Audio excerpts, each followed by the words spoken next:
Your van is completely illegal, and you have no idea. Not because you did anything wrong, because the person who sold it to you cut corners you can't see, filed paperwork you've never heard of, and skipped certifications that are the difference between driving freely and getting your home impounded on the side of the highway. And the moment police check your paperwork, you don't get a warning. You get a problem you can't drive away from. This video is going to show you exactly how law enforcement, border agents, and vehicle inspectors flag illegal camper vans, what they look for, what triggers a deeper search, and what puts you in serious legal and financial trouble before you even turn the key. More importantly, you're going to learn how to use this knowledge before you buy, so you never end up in that situation. Whether you're in the U.S. looking at a converted Mercedes Sprinter, Ford Transit, or Ram ProMaster, or in Europe evaluating a Fiat Ducato-based motorhome or a used Hymer, this applies directly to you. And if you already own a van, stay with me. Because the worst time to find out your van isn't legal is when you're already relying on it. Let's get into it. Part 1. The market that's built to fool you. There is an entire segment of the camper van market built specifically to sell, not to pass inspection, not to survive a border crossing, not to hold up when your insurance company opens the claim. Built to photograph well, list attractively, and transfer ownership before the problems become your problem. This is where buyers get trapped before they even realize they're in danger. These aren't rare outliers. They are a significant portion of what you'll find on Facebook Marketplace, Craigslist, and even established dealer lots. Vans built by flippers who learned conversion basics on YouTube. Vans where the propane line runs too close to the exhaust because no certified technician ever touched it. Vans where the electrical system looks clean on the surface and is a fire risk underneath. Vans where the title still says cargo van because reclassifying it costs time and money the seller didn't want to spend. Some of those sellers are dishonest. Most of them are simply ignorant of what compliance actually requires. But here's the line that matters. Their ignorance becomes your legal liability the moment you sign the title. Here's a statement most channels won't make directly. Some of the most popular van life builds you've seen online, the ones with millions of views, the ones that made you want this lifestyle, wouldn't pass a proper inspection. The algorithm rewards the aesthetic. It doesn't reward the paperwork. And nobody making lifestyle content is going to interrupt their kitchen tour to tell you their gas system isn't certified. Most buyers don't lose money because they pick the wrong van. They lose money because they ignore the legal side completely. This is where it goes wrong, and it goes wrong fast. Part 2. The first thing officers check, and why it exposes most conversions instantly when law enforcement encounters a camper van, parked overnight, pulled over, or flagged at a crossing. The first thing they look at is not the interior. It's the paperwork. Specifically, they check the title and the vehicle classification. In the U.S., your title lists the body type: cargo van, passenger van, motorhome, recreational vehicle. Those are not interchangeable labels. If you're living in or traveling regularly in a vehicle that's been converted into living quarters but is still titled as a cargo van, you are in a legal gray zone that exposes you to serious consequences. Depending on the state, that ranges from fines to the vehicle being pulled from service entirely. In Europe, the classification system is even more rigid. A converted van that hasn't gone through official re-homologation is still legally a commercial vehicle, regardless of what's been built inside it. That affects where you can park, what toll rates apply, whether your insurance is valid, and in several countries, whether you're permitted to sleep in it at all without violating local habitation codes. If your paperwork is wrong, your van is wrong. It's that simple. Officers know this gap exists. Border agents know it. And when they see a Mercedes Sprinter or Ford Transit with rooftop solar, a ventilation fan, and blacked-out rear windows, but a title that says cargo van, they know exactly what question to ask next. Here's what that question looks like in practice. You're driving through Europe. You pull up to the Swiss border on a Tuesday morning. Routine crossing. They scan your documents. One look at the vehicle classification, and suddenly you're parked to the side while your van gets treated like a vehicle of interest. Not a criminal investigation, just paperwork that doesn't match the vehicle in front of them. That inspection takes 3 hours. You miss your campsite booking. In some cases, you don't cross that day at all. In serious cases, the vehicle is held until you can produce documentation that proves the conversion is legal under Swiss road law. That is not a hypothetical. That is a Tuesday for buyers who skip the paperwork check. The smart buyer move is simple and takes 10 minutes. Before you hand over a single dollar or euro, get the title in hand and verify the classification yourself. Not the seller's word, the actual document. Part 3. The structural red flags that trigger deeper inspections. After paperwork, the second layer of scrutiny is visual, and this is exactly where amateur conversions fall apart. Law enforcement and vehicle inspectors have a mental checklist. When something on the outside doesn't match what the paperwork says, they dig deeper. Here are the specific triggers. Improper window installations. Adding windows to a cargo van requires those windows to meet specific safety glazing standards. Certified tempered or laminated glass, properly sealed, correctly installed. Amateur cuts are often visible. Uneven gaps, mismatched trim, early rust forming around the frame. This is where police stop being polite and start asking for documentation you don't have. Roof modifications without certification. A pop-top or raised roof changes the vehicle's structural integrity and its height classification. In the UK and across much of Europe, any modification that alters the roof line must be recertified for road safety. In the US, raised roofs can push the vehicle outside its original Federal Motor Vehicle Safety Standard compliance. A high top added in someone's garage with no engineering sign-off is an illegal modification, and inspectors can usually tell the difference visually between a professional install and a weekend project. LP gas and propane installations. This is where your money disappears.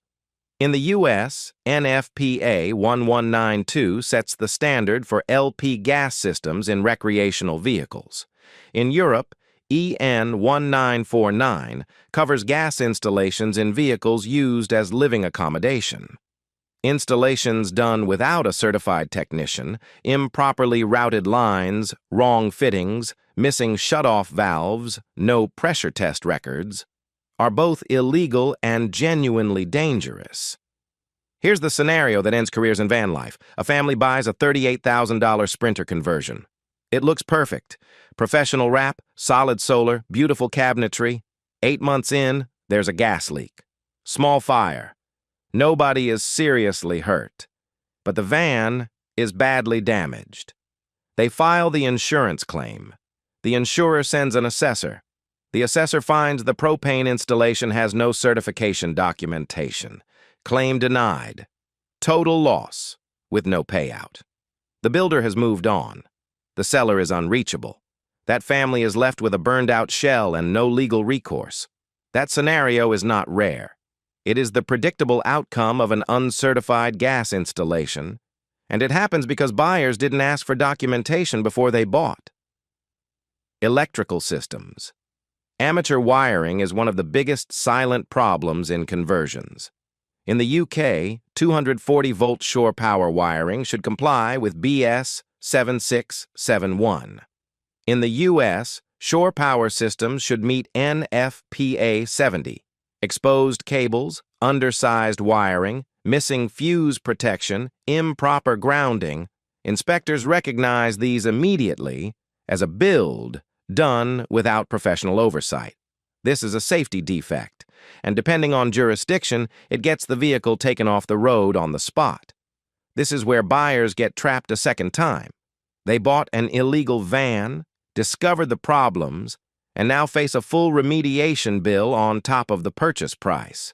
I've watched buyers pick up what looked like a solid $35,000 Sprinter conversion, only to spend another $15,000 ripping out and redoing the electrical, the gas installation, and the structural certification just to make the vehicle legally usable. At that point, they could have bought a fully certified camper van from a professional builder and come out ahead. That $15,000 doesn't come back, and the seller is long gone. Part 4. The overnight parking trap. Here's the connection most buyers don't make until they're already living in their van. Your legal right to park overnight in many locations depends entirely on how your vehicle is classified. This is where it goes wrong quietly.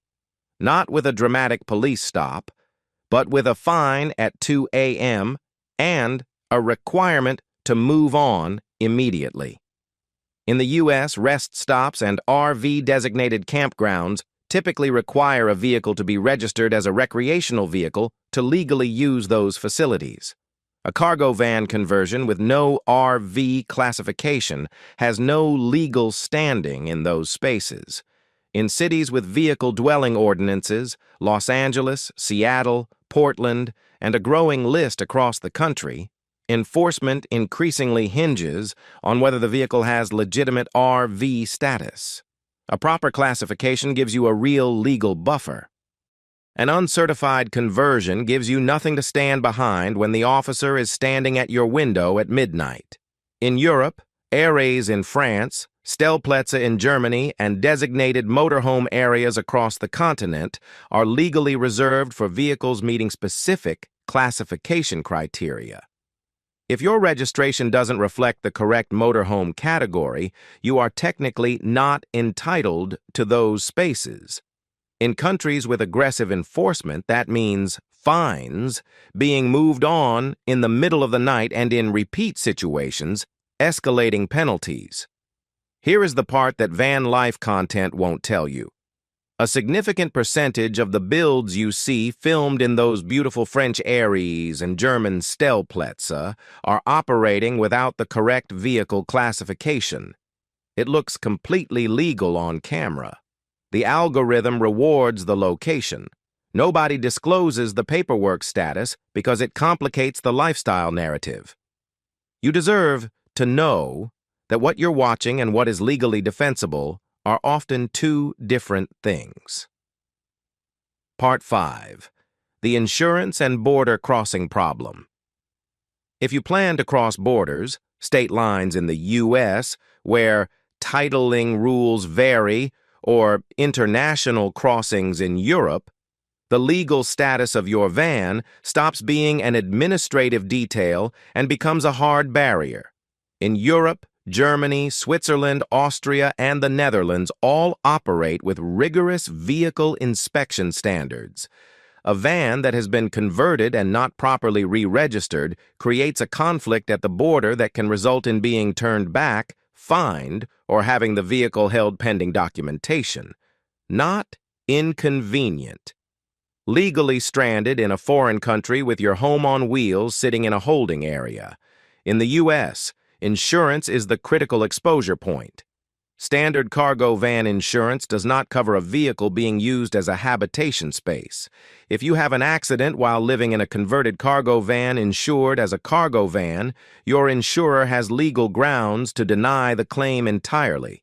Specialist camper van, or RV insurance, which is what you actually need, requires most providers to see proof of proper titling or certification.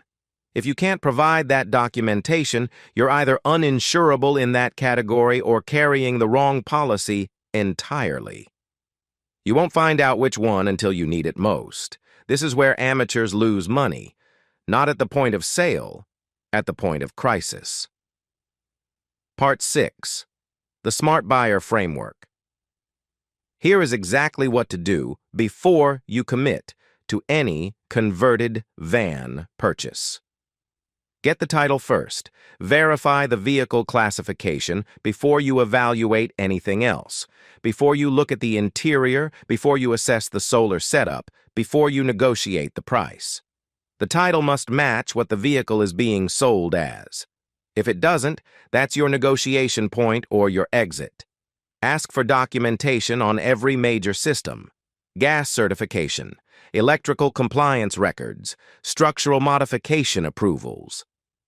A legitimate professional conversion has paperwork. A flipper's build has a story. That distinction is not subtle once you know what to ask for. In Europe, ask specifically whether the vehicle has been re-homologated after conversion. The V5C in the UK, the Carte Grise in France, the Fahrzeugbrief in Germany, those documents should reflect the actual current state of the vehicle. If they still say van after a full habitation conversion, you need a clear explanation before you proceed. In the US, check your specific state's RV titling requirements before assuming any conversion qualifies. Requirements vary significantly. Some states allow retitling with a documented checklist. Some require a certified inspection. Know what your state demands so you're not inheriting someone else's compliance failure. Get specialist camper van or RV insurance arranged before you take delivery, not after. If the vehicle doesn't qualify for that coverage, that single fact tells you everything you need to know about its actual legal status. Part 7.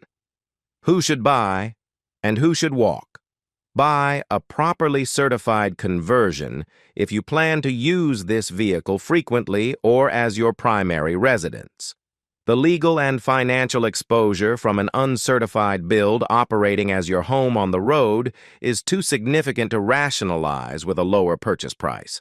When you add up the insurance correction, certification remediation, parking restrictions, and the hit to resale value, the cheaper conversion almost never stays cheap. Walk away from any conversion where the seller cannot produce documentation for the gas system, electrical work, or structural modifications. Not because the van is necessarily dangerous, because you have no independent way to verify that it isn't.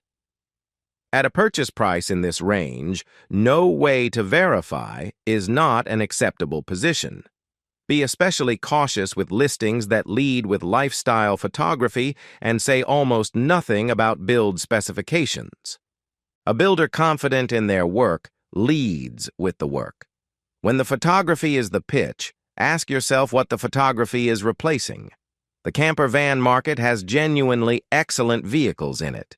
It also has a large number of builds specifically designed to look great at the point of sale and fail the moment they face real legal scrutiny, a police stop, a border crossing, an insurance claim, a fire. The buyers who come out ahead treat the legal classification and certification of their vehicle with the same seriousness as the engine and the bodywork. Because a van that can't be parked legally, can't be insured correctly, and can't cross a border without getting seized is not a bargain at any price. The worst time to find out your van isn't legal is when you're already relying on it. If a converted van isn't properly certified, I don't care how clean the cabinetry looks, how many solar panels are on the roof, or how well it photographs. It is a bad investment. Full stop. Know what your title says. Know what your registration says. Know what your insurance actually covers. That knowledge, applied before you buy, is worth more than any feature on any van. Now, I want to know where you stand. Would you buy a cheaper DIY conversion knowing all of this, or pay more up front for a certified build? Drop your answer in the comments. There's no wrong answer, and I read every one.